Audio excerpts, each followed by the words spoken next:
আসসালামু আলাইকুম সবাইকে। আশা করি সবাই ভালো আছেন। নতুন আরেকটি ভিডিও নিয়ে পিঙ্কিশ রান্নাঘরে আপনাকে স্বাগতম। আমি আজকে আপনাদের সাথে দারুণ মজার একটি পিঠার রেসিপি শেয়ার করব, আর সেটি হচ্ছে মালপোয়া বলতে পারেন অথবা তেলে পিঠাও বলতে পারেন। তবে এই পিঠাটা আমি একটু ভিন্নভাবে তৈরি করার চেষ্টা করেছি, যেটা কিনা খেতে একদম কেকের মতো সফট হবে।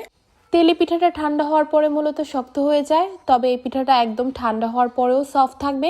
তাহলে কথা না বাড়িয়ে চলুন দেখে নেওয়া যাক আজকের এই পিঠা তৈরি করতে আমি কি কি উপকরণ ব্যবহার করেছি। তার জন্য আমি একটি বাটিতে রুমের স্বাভাবিক তাপমাত্রায় একটি ডিম ভেঙে নিচ্ছি। দিয়ে দিচ্ছি 1/4 কাপ চিনি। চিনিটা মূলত আমি ডিমটা ফেটানোর জন্য ব্যবহার করছি। আমি পিঠাটা গুড় দিয়ে তৈরি করব। মালপোয়া অথবা তেলে পিঠার ক্ষেত্রে চিনির বদলে গুড় দিয়ে বানালে এই পিঠাটা সব থেকে বেশি সফট হয়। তো আমি ডিমটা ফেটিয়ে নিচ্ছি ভালো করে, যেহেতু আমি এটা কেকের মতো তৈরি করব। এখন দিয়ে দিচ্ছি 2 টেবিল চামচ পরিমাণ সয়াবিন তেল। এটাকে আমি ভালো করে ফেটিয়ে নিব। ডিমটাকে ভালো করে ফেটিয়ে নিয়ে আমি এখন এখানে দুধ ব্যবহার করব। দুধটাকে আমি কুসুম গরম পরিমাণ রেখেছি, যেহেতু আমি চালের গুঁড়াটা ফ্রিজ থেকে বের করে রেখেছিলাম, তার জন্য আমি দুধটা এখানে কুসুম গরম নিয়েছি। দিয়ে দিচ্ছি খেজুরের গুড়।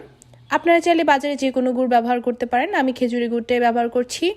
খেজুরের গুড়টাকে আমি ভালো করে দুধের সাথে মিশিয়ে নিব। খেজুরের গুড়টাকে কিন্তু ভালো করে মিশিয়ে নিতে হবে, তা না হলে নিচে দানা দানা থেকে যেতে পারে। আর আমার এখানে পরিমাণের তুলনায় বোলটা ছোট হয়ে গিয়েছিল, তার জন্য আমি একটা পাতিলে গুলে নিচ্ছি।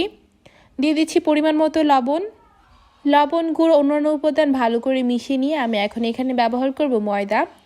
আমি এখানে 1 কাপ পরিমাণ ময়দা নিয়েছি। ময়দাটাকে আমি ভালো করে মিশ্রণটির সাথে মিশিয়ে নিব। তারপর দিয়ে দিব পিঠার মূল উপাদান চালের গুঁড়া। চালের গুঁড়াটাকে আমি হাতের সাহায্যে মথে নিচ্ছি।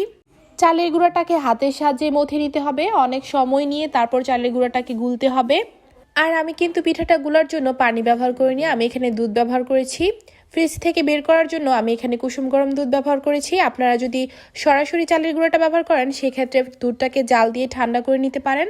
আমার গুলাটা হয়ে গেছে, এখন আমি এখানে একটু নারিকেল ব্যবহার করে নিব। আপনারা চাইলে এটা স্কিপ করতে পারেন। এই তেলে পিঠাতে নারিকেল আমার খুবই পছন্দ, তার জন্য আমি ব্যবহার করেছি। নারিকেল দেওয়ার পর অনেক সময় মনে হতে পারে যে নারিকেলটা দেওয়ার পর গুলাটা একটু পাতলা হয়ে গেছে, সেক্ষেত্রে আপনারা চাইলে একটু ময়দা ব্যবহার করে নিতে পারেন। এখন সব কিছু গুলিয়ে নিয়ে আমি ব্যবহার করছি 1.5 টেবিল চামচ পরিমাণ বেকিং পাউডার। এতে করে পিঠাটা কেকের মতো ফুলতে সাহায্য করবে। বেকিং পাউডারটা ব্যবহার করার জন্য পিঠার ভিতরে একদম কেকের মতো সফট হবে। তবে আপনারা চাইলে এটা স্কিপও করতে পারেন, পিঠাটা এমনিতেও অনেক সফট হবে। এখন এইগুলোটাকে আমি 1 ঘন্টার জন্য রেস্টে রেখে দিব। 1 ঘন্টা পর আমার গুলাটা ঠিক কীরকম হয়েছে আমি কাছ থেকে দেখিয়ে দিচ্ছি। আপনারা ভিডিওতে দেখেই বুঝতে পারছেন যে আমার গুলাটা ঠিক কীরকম হয়েছে। আপনাদের গুঁড়াটা যদি কোনো কারণে পাতলা হয়ে যায়, সেক্ষেত্রে আপনারা পরবর্তীতে একটু ময়দা ব্যবহার করে নিতে পারেন, এতে করে গুঁড়াটা পারফেক্ট হয়ে যাবে। এখন আমি পিঠাগুলো বানিয়ে নিব। তার জন্য একটা প্যানে আমি প্রথমে তেল দিয়ে গরম করে নিয়েছিলাম, তবে প্যানে আমার পিঠাগুলো হচ্ছিল না, যেহেতু প্যানটা সমান থাকে। পরবর্তীতে আমি একটা ছোট গোল কড়াইতে তেলগুলো নিয়ে নিয়েছি। পরবর্তী পিঠাগুলো আমি এই কড়াইতেই তৈরি করে নিয়েছি, আর এই কড়াইতে পিঠাগুলো সুন্দর হয়েছিল। যেহেতু কড়াইয়ের নিচের অংশটা গোল থাকে, তার জন্য এই তেলে পিঠা অথবা মালপোয়া পিঠাগুলো এই কড়াইতে সব থেকে বেশি সুন্দর হয়। আর এই পর্যায়ে চুলার আঁচটা আমি মিডিয়ামে রেখেছি। পিঠাটা দেওয়ার পর যখন তেল থেকে উঠে আসবে, তারপর আমি পিঠাটাকে উল্টে পাল্টে ভালো করে ভেজে নিব। আর পিঠার সাইজটা আপনাদের পছন্দ অনুযায়ী ছোট বড় করে নিতে পারেন। আমার কাছে এই পিঠাগুলো ছোট ছোটই বেশি ভাল লাগে, তার জন্য আমি সবগুলো পিঠাই ছোট ছোট করে বানিয়ে নিয়েছি। তো তৈরি হয়ে গেল আমার একটা মালপোয়া পিঠা।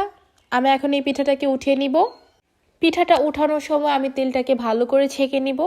পরবর্তীতেও আমি একটা টিস্যু পেপারে রাখবো, যাতে করে তেলটা সোক করে নেয়। আমি পিঠাটাকে কাছ থেকে দেখিয়ে দিচ্ছি আমার পিঠাটা ঠিক কীরকম হয়েছে। একইভাবে আমি বাকি সবগুলো পিঠাও ভেজে নিয়েছি।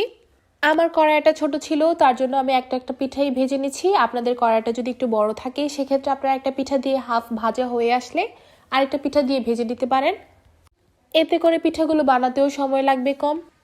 তো একইভাবে আমি বাকি সবগুলো পিঠা বানিয়ে নিয়েছি। তারপর টিস্যু পেপার দিয়ে সোক করে আমি একটা সার্ভিং ডিশে তুলে নিয়েছি। তো আপনারা কাছ থেকে দেখতে পাচ্ছেন আমার পিঠাগুলো ঠিক কীরকম হয়েছে। আর আমার পিঠাগুলো খেতেও আলহামদুলিল্লাহ অনেক টেস্ট হয়েছিল। এখন আমি একটা পিঠা ভেঙে আপনাদের দেখিয়ে দিচ্ছি আমার পিঠাটা ভিতর থেকেও কতটা সফট হয়েছে। আর সম্পূর্ণ পিঠাটা এই কেকের মতো ভিতর থেকেও সফট ছিল। আপনারা ভিডিওতে দেখেই বুঝতে পারছেন যে পিঠাটা কতটা সফট হয়েছে। আর এই পিঠাটা যখন ভাঙছিলাম তখন পিঠাটা ঠান্ডা ছিল, ঠান্ডা থাকার পরেও পিঠাটা অনেক সফট ছিল। আশা করি আমার রেসিপি ফলো করে যদি আপনারা বাড়িতে পিঠাটা তৈরি করেন, তাহলে আপনাদের পিঠাটাও খেতে অনেক টেস্ট হবে এবং সফট হবে। তো আশা করি আমার আজকের এই পিঠার রেসিপি আপনাদের কাছে ভালো লেগেছে। যদি ভালো লেগে থাকে তাহলে প্লিজ আমার চ্যানেলটা সাবস্ক্রাইব করবেন, আর যারা সাবস্ক্রাইব করেছেন তাদেরকে অসংখ্য ধন্যবাদ। আর আমার চ্যানেলে আরও পিঠার ভিডিও রয়েছে, আপনারা চাইলে সেগুলোও চেক আউট করতে পারেন। আশা করি ভিডিওটিতে একটি লাইক দিয়ে একটি কমেন্ট করে আমার এই ছোট চ্যানেলটাকে সাপোর্ট করবেন। তাহলে আজকের ভিডিও এখানেই শেষ করছি, দেখা হবে নেক্সট কোনো ভিডিওতে। সে পর্যন্ত সবাই ভালো থাকবেন, সুস্থ থাকবেন। আল্লাহ হাফেজ। I wanna thank you, every single one of you.